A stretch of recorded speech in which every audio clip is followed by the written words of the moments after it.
Nako. Ayan, gagawa na tayo ng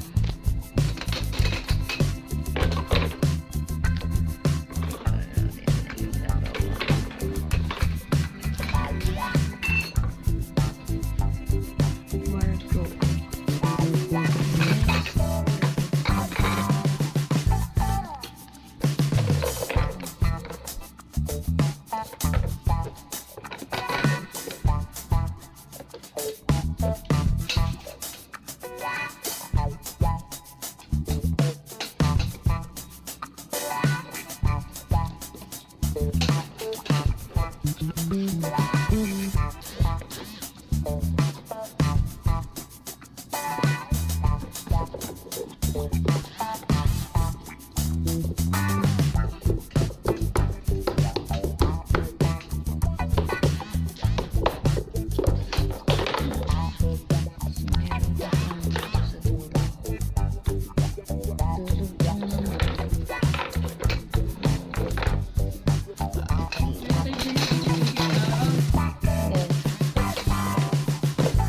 Hindi ka marunong.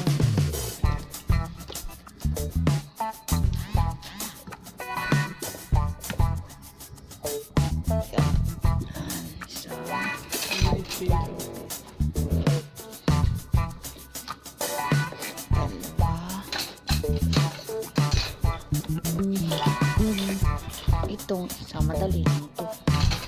Sure ako. Wala ka na parang ganun.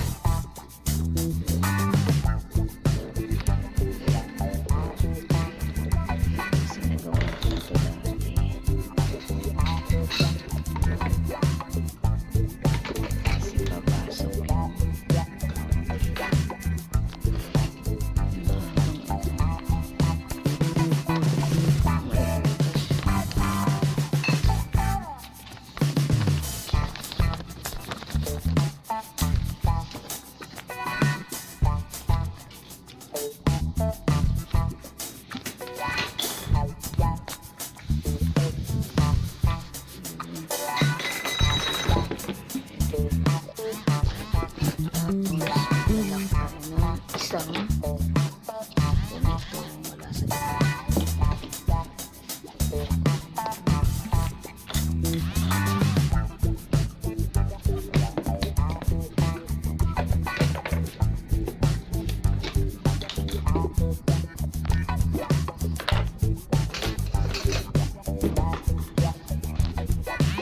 busy din itong isa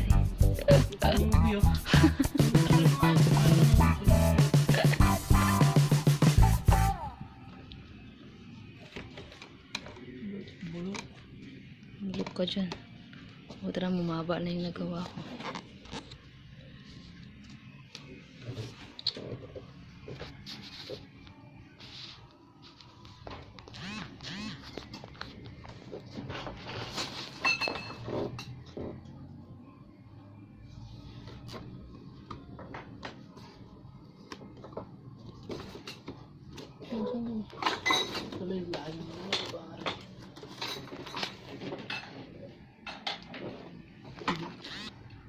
Charan!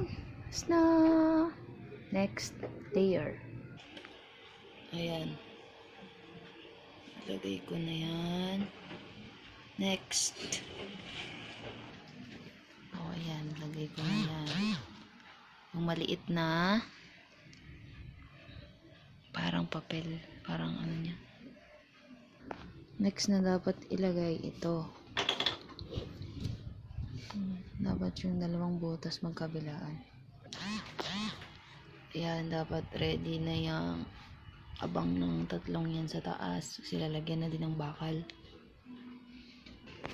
So, itong upper layer, naikabit ko pero hindi ko to kinabit muna. Ito. Kasi dyan isusuot yung kanyang ano, yung ganito. Susuot yung din eh.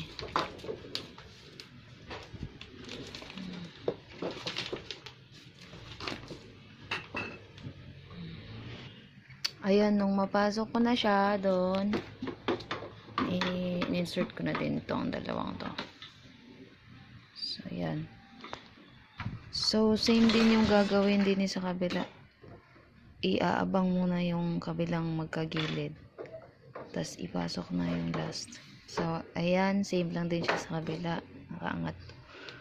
Ipasok ko na to. Charan! Second layer na ako. Ayan. Second layer na ako.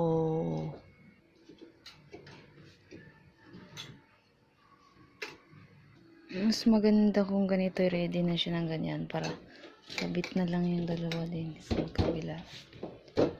Yung kanyang ganito. Ayan. Ready na. Ayan, last layer. 1, 2, 3, 4, and then last layer. Oh, diba? Kakabit ko na lang, last na lang. Finally, it's done. So, ganyan lang siya. Ulit-ulitin lang process. So, magsuot kayo ng gloves kasi nakakataga yung kanyang mga bakal. Matalim yung dulo. Yan. So, ganyan na siya. Okay, panoorin nyo din yung pag-video ko dun sa isang sa wardrobe. Ito kasi pwedeng shurak, pwedeng bookshelf. Yan, pwede yan. Matibay siya. Actually, matibay yung klase na ganito. Ayan! May dati din akong binili dito na mas maganda. Ito yung una kong binili. Tamo. Ganyan siya. Matibay siya. Kaya bumili ulit ako ng ganyang isang maliit para sa mga books.